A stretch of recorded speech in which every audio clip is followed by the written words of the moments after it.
My name is George, and I was diagnosed with myeloma in 2006.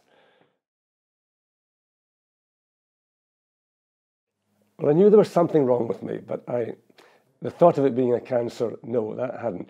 And I will never forget it because the two doctors came in, drew the curtains round the bed, sat down and said, "Now this is serious. You have myeloma." It meant nothing to me at all. He said, "It's a cancer that we don't have a cure for, but we will treat it."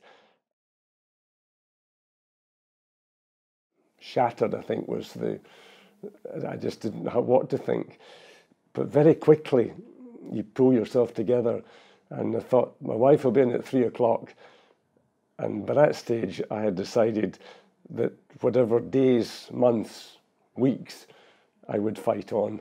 And that's been my attitude right the way through. Having settled to it and been able to live what was a reasonably normal life, there weren't too many difficulties because I'd accepted it. I viewed it that it was like a pack of cards. It wasn't the best of cards that had been dealt, but at least there was a card I could do something with. It has made me think and perhaps plan and accept things, what I can do. And, I'd never ever thought of, the future not being there. But when the beginning, and I thought of all these events, I was diagnosed just before the London Olympics. I thought, I'll never see those, but I was there. I wasn't at the games. Then the cheering for the Commonwealth Games in Glasgow. These events have come, the Golden Wedding, various things like that.